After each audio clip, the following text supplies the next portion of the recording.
Hey gun people, we're going to make this part 4 of this Desert Eagle here, so I can kind of show you kind of what's going on as far as what was causing that jamming issue and how I fixed it.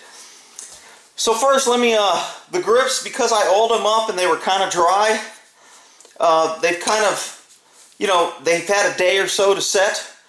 So I'm going to go ahead and put some more of this wax on here just to show you kind of how this stuff works. So I just basically put a little on there, rub it in there, and then that's just going to soak on in there on the back side. I'm going to get all corners if I can. Then I'm going to put some on top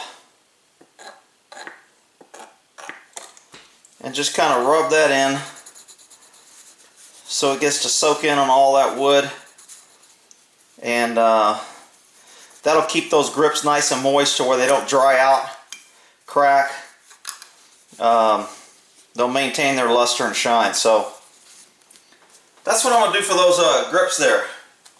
So while that's kind of sitting in there, let's go back to this gun and why it was jamming. So basically all I did with this gun is I took the grips off and I removed the end cap. Okay, so that's all I've done so far to this gun, is the end cap was removed, and by removing the end cap, it just makes it easier when I take this slide off. If I slide it back to the point for the takedown, there's no tension on the spring, so I don't have to hold this. And I can punch that out a little bit easier by sliding that around to where it's the right spot. And now I can get my slide off nice and easy. And that's easier done with no tension on the spring. I'll do it with the spring or without the spring. It doesn't matter, but when you're first starting out with 1911s, it's nice to do it with the spring. So I'm going to have to clean this up. So here's the problem that I think it was the problem because it fixed. And after I did what I was supposed to do, so I'm going to pull this guide right out here, pull the barrel out, take the barrel bushing off, and so now I'm going to have to take out this because I'm going to show you what the extractor is, and that was the issue.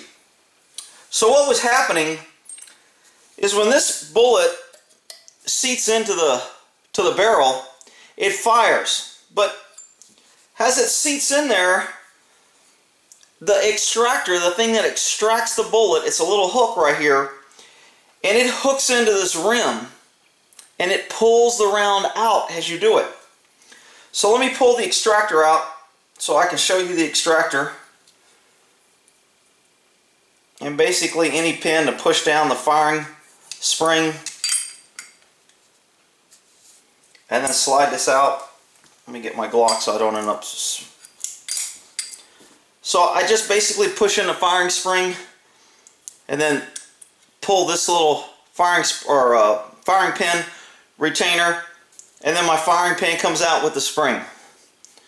So now the only thing that's left is that other hole that I talked about cleaning that people don't clean. So I'm going to take a little something here and just pop that out so I can get my fingers on it.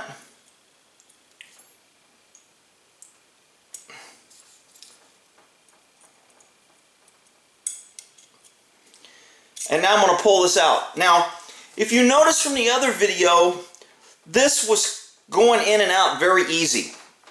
And there's supposed to be a little tension on this. So you probably can't see it. It looks pretty straight. But there should be a little bit of a curve this way. Just a little bit. Very minor. Because this little part right here, that little hook, when I was doing my finger, that's what this hook was. So this little bitty hook right here is what hooks on to your casing, and it pulls it out. So when you have an extractor issue, sometimes this little hook will break, or if this doesn't have the curve to where it can hook onto here, if it's too straight or bent back, it's doing this and it's not getting a good hook. So you need to just curve this in a little bit so now it gets a good hook. Now, there's a few things that can cause that. Cheap parts, defective parts, weak parts. But a lot of common thing for that is, remember, this little extractor slides right in here, so it fits right in here on a slide. So what happens when a round is chambered from the mag, when this round, I'm going through some basic stuff so you can understand why this thing was jamming.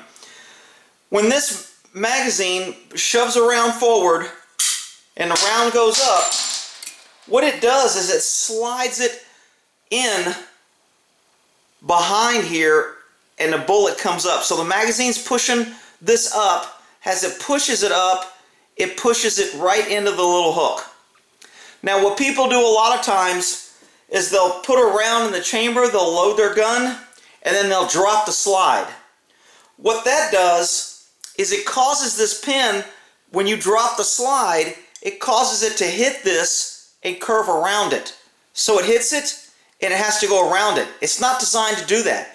It's designed to come out of the mag and hook it like so.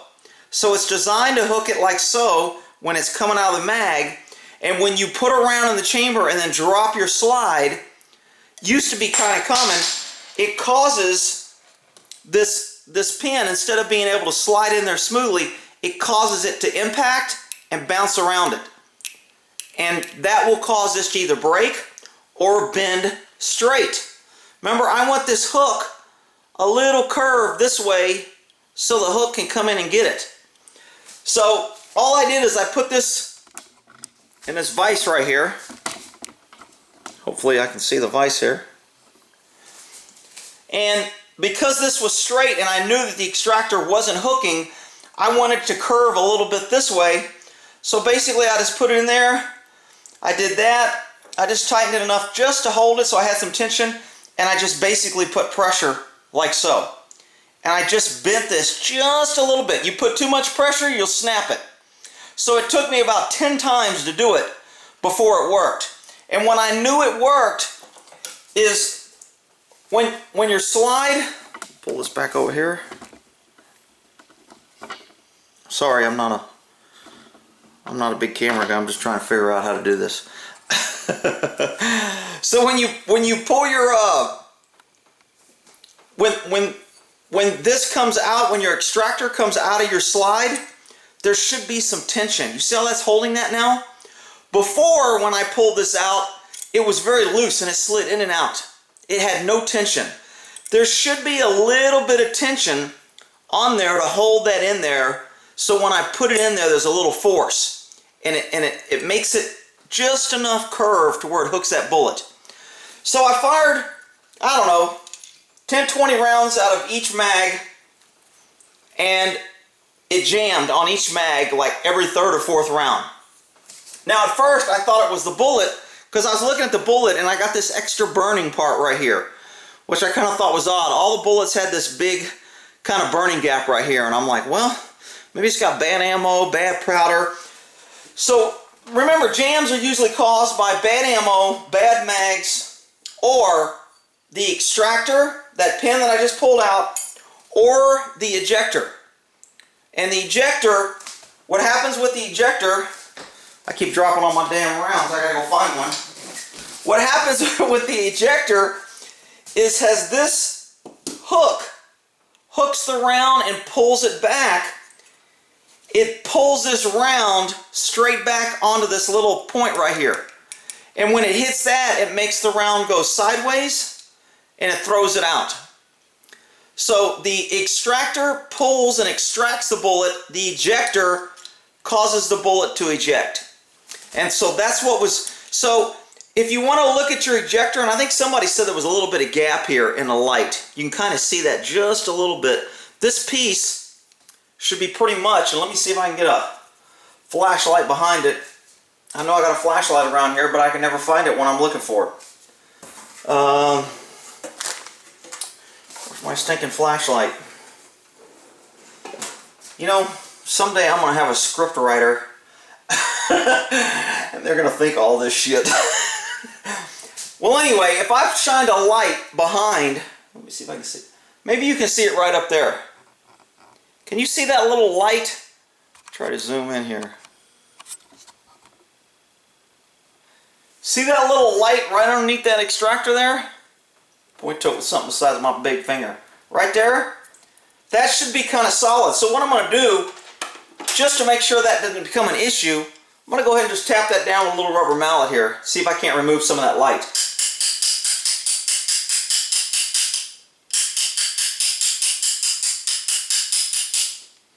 And you know what? That's seated pretty good. I can look on the other side, and it looks like it's seated real good, so it's not going down any. I'm not going to get rid of that light. But if you see this thing rising or getting out, that could be an ejector problem. It's not ejecting the bullet. But because the bullet was staying, if you notice in the things, they call it a stovepipe, the bullet was staying like right there and it wasn't coming out.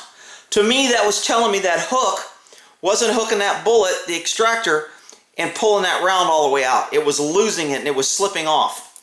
So I bent that extractor, or the extractor right there, I bent it. Now there's a little tension. Put 20 rounds through each mag, not one jam, everything ran smoothly, great gun. My buddy's like, dude, that's why you got such a good deal on that gun. The damn thing jammed. I go, well, that's because the dummy didn't know what causing the jam or didn't know how to do the process on what caused it. A gun is a piece of machine, and it's designed to work if all the parts work. It's kind of like a car. You know, I mean, there's a lot of things that can go wrong with a car. There's a lot of moving parts, but you can usually always figure out what's wrong and fix it.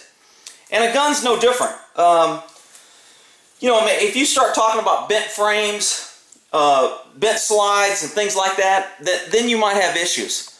But most of the time, if you can figure out what's causing the malfunction, you can fix it. So I'm going to go ahead and clean this gun up, put some oil on it. Now I know it functions good, it works good. I know I can pull it out and rely on it. And then I'll decide whether I'm going to keep it loaded in the house or put it in a safe.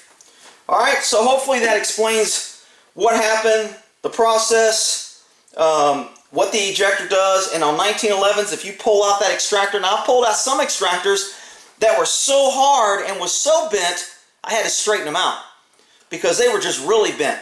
So what I think happens when somebody bends it is that little hook gets worn down over time. So instead of putting a new extractor, they just bend it a little more to make that hook, even though it's worn down, they bend it a little more and it'll still work. So that's kind of, you know, I don't know what you call it, engineering or redneck engineering, whatever you want to call it. But it works. So the gun works fine. I did the grips again, and those will like soak in and they'll be kind of dry here in a minute. And they'll maintain that luster. And then I'll go ahead and pull that extractor back out. I'm going to take this gun apart, clean all the parts that I cleaned before, give it a good oiling, and got a nice gun for a pretty good price. So the guy who sold this because it jammed, because he thought it wouldn't extract, well, he lost a nice gun. Alright, we'll end that there. Hope that, oh shoot, you know what? I was supposed to grab that holster. I'll get that holster in another video. Somebody wanted a picture, or maybe I'll post a picture of it on the snap and the way it held the magazine in the front on that holster. If I run downstairs and get it, there'll be a bunch of dead air and people will be like, you ran away from the camera, I'm not going to wait for you, blah, blah. Alright, we'll end that there.